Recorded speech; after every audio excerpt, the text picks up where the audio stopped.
Do you feel like your guitar solos just never get any better? Like no matter how much you practice, you're just still playing the same old stuff, kind of like you're treading water? Now, most guitar solos fail for one simple reason, and it's probably the exact thing that you're doing right now. Now, it's not your tone, it's not your gear, it's how you're playing. And we have to fix it. And the biggest issue isn't that you're not fast enough, it's that your solos don't say anything.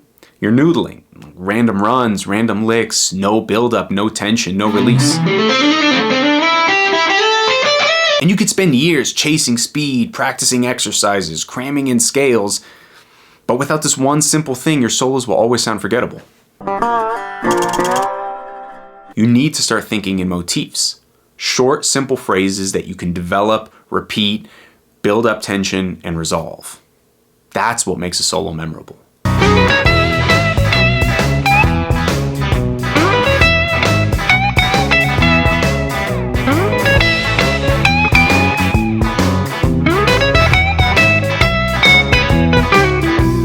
And in this video, I'm going to show you exactly how to do it, step by step, and explain why noodling, chasing speed, trying to play scales might be the reason that your solos aren't getting any better. So let's fix your playing. All right, let's get super clear on what I mean by noodling. It's when you're just aimlessly running through bits of licks, parts of scales, tiny little runs, kind of not knowing where you're going. There's no buildup, there's no tension. It's like musical rambling. I mean, it feels good in the moment, right? Your fingers are flying around the fretboard, your brain's sort of half engaged, and you're kind of playing by instinct, and sometimes you might even hit a cool lick by accident. But the problem is, when you listen back, it sounds totally forgettable because none of those ideas stick. There's no thread for your ear to follow. There's nothing for the listener to grab hold of. You're just kind of noodling.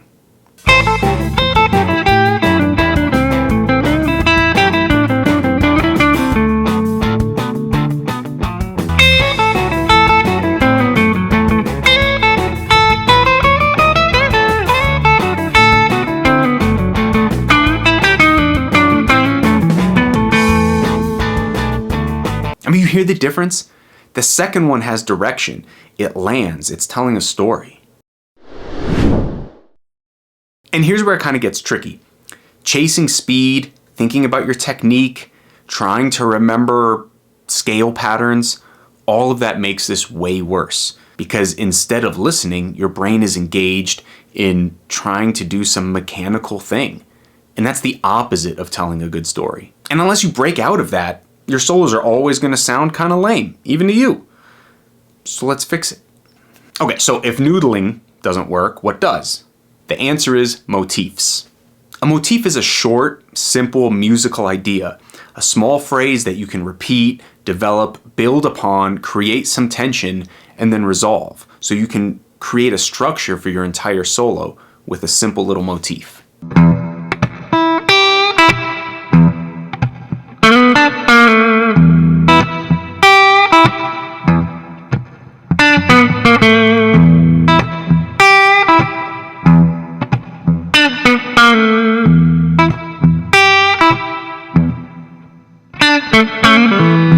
It might just be a couple of notes, 3 or 4 notes, but it acts like an anchor for the listener, something their ear can latch onto, recognize when it comes back, hear it when it changes, and recognize when it builds up tension and releases. Essentially, it's the same concept as the hook or a really catchy chorus for a song. When you go away and you're not listening to the song anymore and you hear it playing in your head, what do you hear? The really catchy part. That's what we're trying to do on the guitar. The best solos, the ones that you can hum in your head, aren't built on a wall of notes and noodling. They're built on these small, repeatable ideas that evolve over the course of the solo. Think about the solo to Hotel California, or the solo to Freebird. They're playing with motifs. And here's the beauty of it. You don't need insane speed or crazy technique to do this. You can do this with whatever technique you currently have because it's not based on technique. It's not based on speed and hyper advanced guitar playing. Anybody can learn how to play motifs. And in the next chapter, I'm going to show you exactly how to build one from scratch. All right, first up, give your target note the respect it deserves. What's your target note? It's the note that you plan on ending your phrase with. And if you don't have a plan for what note is going to end your phrase, then you're noodling. The ending of your lick is always more important than the note you start with. So if you don't have a note in mind that you're going to end on, you can't possibly say anything. And if you want your solos to sound intentional instead of predictable, you can't give your target note away too early.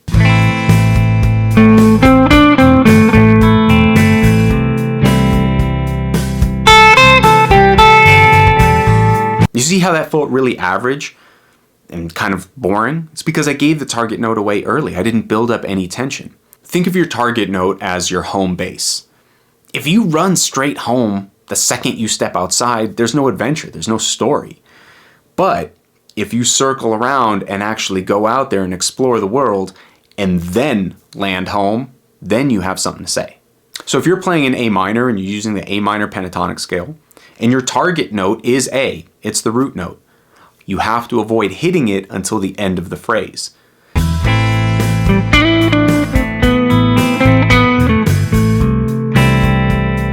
You see how much more satisfying that is when I avoid hitting my target note until the very end? It's because I didn't give that punchline away. Now, here's a trick that a lot of players miss. Don't always start your solos or your licks on the root note. Your ear sort of expects to hear the root note as the resolution note, as the target note. So if you start there and you end there, well, you gave the punchline away early. But if you start on the third, the fourth, the seventh, the fifth, some other note, and only hit that target note at the very end, then you've actually traveled somewhere. You've actually told a bit of a story. And since we're talking about like little hacks that you can do to improve playing through a simple scale, I bet that most of your scales start with the exact same finger. You usually start with the index finger or the ring finger. If you always start everything with the same finger, your brain tends to fall into a pattern where all your licks start to sound the same and forgettable.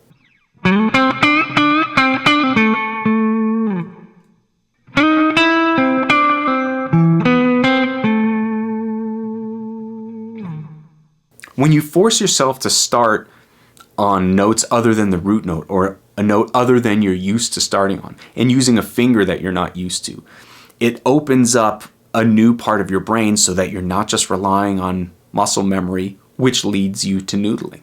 So you can create new ideas and craft new motifs just by starting on a new note or starting with a different finger.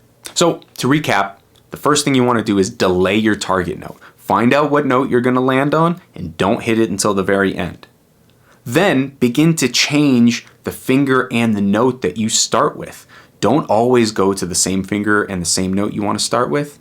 Try somewhere different. It'll create variety in your playing and allow you to build new interesting motifs. Tip number 2, and this is honestly where almost everybody gets it wrong.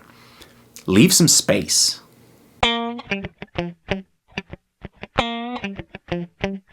When you solo without leaving any space, it's like one long run-on sentence where no one can catch their breath and they can't chime in because you're still talking and you won't let anyone else talk even though they want to. Well, you get the idea. It's exhausting, and if you don't leave space in your guitar solos, your ear doesn't have anywhere to land.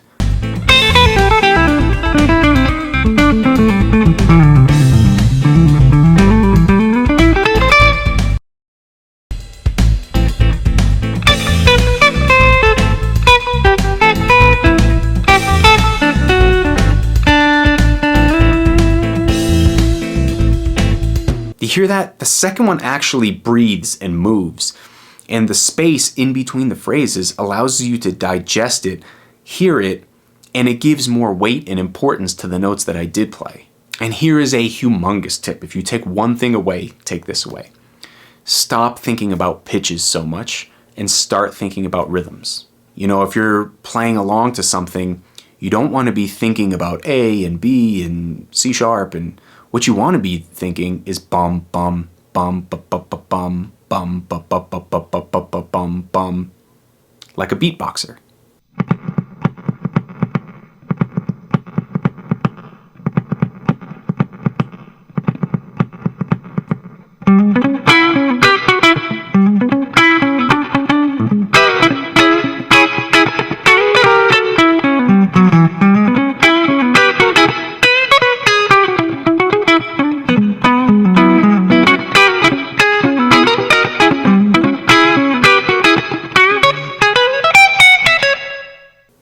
using the correct scale for your song, then you know that your scale and the key of the song are going to match up. That means everything in your scale is going to pretty much sound okay anyway. So you can worry less about pitches, except for your target note, and that frees you up to pay attention to the rhythmic element of what you're playing. And that's always more important than the pitches that you're playing. You'd be amazed how different your phrasing feels when you begin to actually start thinking like a drummer instead of just regurgitating scales. And here's a cool exercise. Try taking one rhythmic idea, dun dun da dun da dun, dun dun da dun da dun, and play it using different pitches in the scale and different motifs. You'll immediately hear how the rhythm ties these ideas together even as the notes change, and it makes your solo sound more like a cohesive idea instead of just like rambling nonsense. So next time you pick up the guitar, start trying to think like a beatboxer or a drummer. Think about rhythm and rhythm-based ideas that you can then map pitches onto, and it'll make your playing a million times better.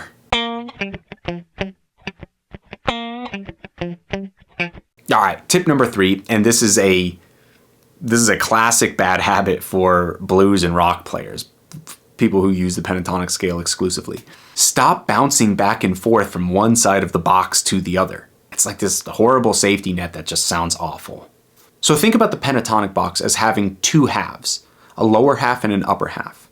The lower half is closer to the headstock, and the upper half is closer to the body of the guitar. Pay attention when you improvise, and you'll probably find yourself ping-ponging, bouncing from one side to the other, lower side, upper side, lower side, upper side, and it becomes really predictable and really boring. Now here's the fix. Start adding in leaps, string skips. Play two notes on the same side of the scale back to back.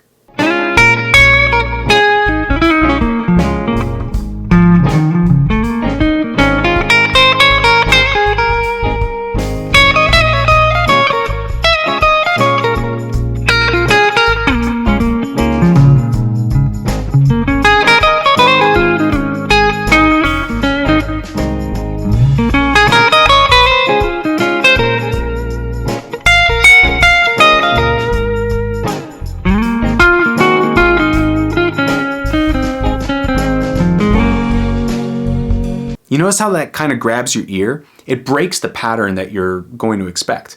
I mean, humans are really good at recognizing patterns. And so when you as the guitarist interrupt that pattern, the ear kind of grabs hold of it as something significant and important to pay attention to. And the easiest way to do this is to play two notes using the same finger back to back. By not changing fingers every time you play a note, you're actually adding in leaps to the scale. You're not playing the next note in line, you're skipping. And you can do that really easily by rolling your fingers.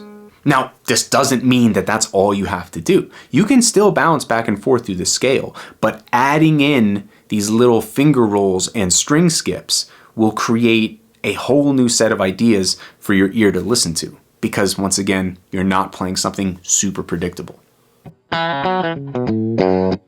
And here's actually a really good challenge for you. Next time you sit down, put on a backing track or put on something to play with, and every third note has to be a leap. So you could play your A minor pentatonic scale, you could play your licks, but every third note you have to roll your finger or jump a string. You can't go to the next neighboring note. You can't bounce back and forth between index and ring finger endlessly. It's actually a really hard exercise. All right, now tip number 4 kind of piggybacks off the last one. You don't need to play a new pitch every time you hit the string. That's what most players do, like you're sort of obligated to move on with each new pick stroke, but you're not. And a lot of hitting the same note and making it sound interesting has to do with how you deliver that note. You can hit the same note over and over and over again, but if you change your delivery, all of a sudden it means something.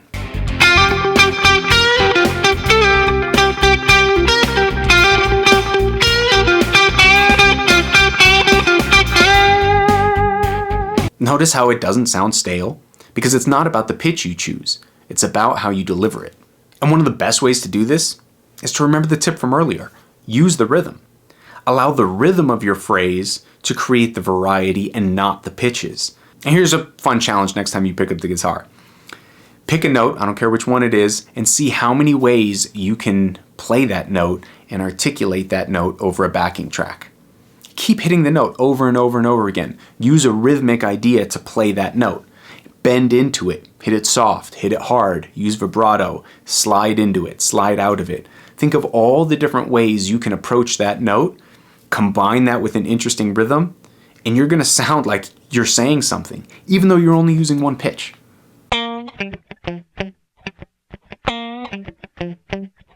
All right, and finally, tip number 5. Don't let every single lick travel in the same direction.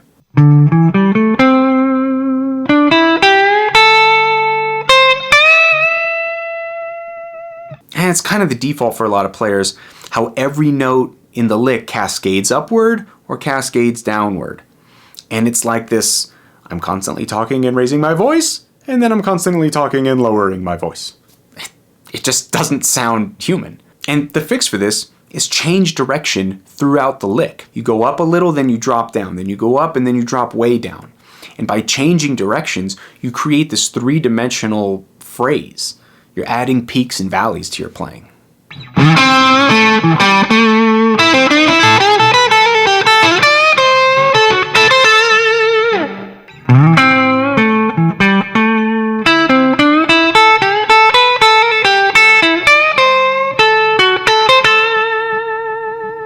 And you hear how that catches your ear? That tiny little direction change allows it to feel more like a conversation and less like a scale drill. Anytime you're playing, let's say a 5-note lick, force yourself to change directions at least once during that time. So if you're going up your scale, even if you're not ping-ponging and you're adding in leaps, change direction. And when you combine this with delaying your target note, leaving space, thinking rhythmically, adding in different ways of articulating things, playing the same note over and over again, all of a sudden you have this like really beautiful concoction, something that the ear can listen to and something that sounds meaningful.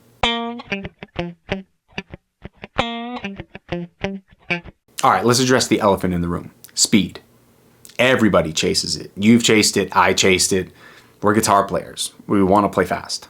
And look, there's nothing wrong with playing fast. A lot of great guitar players play fast. But if that's what you're focusing on first, before building in really good phrasing habits, then you're never going to get anywhere. And here's what happens when you chase speed. You stop thinking about phrasing. You stop hearing motifs. You stop listening. And you start flipping out and thinking technical and becoming this like mechanical robot on the guitar. Does that sound kind of familiar? Like it feels good when you're doing it, kind of like you're flexing your chops or something. But when you listen back, it's lame and boring and forgettable. The hard truth is this. Speed is only impressive for about 2 seconds. Nobody sings a solo because it was super fast. They sing it and remember it because it made them feel something.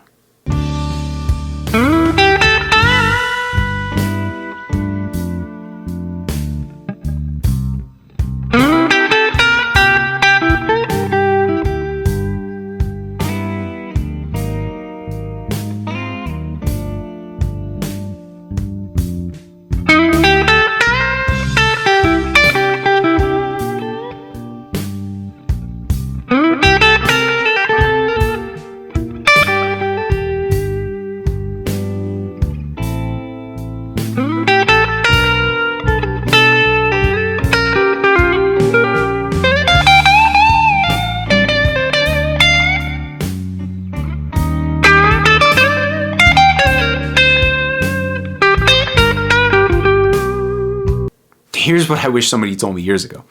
Get your phrasing tight first. Learn how to play motifs, learn how to build tension, learn how to articulate notes.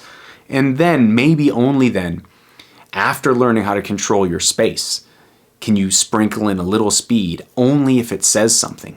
Never play fast just for the sake of playing fast.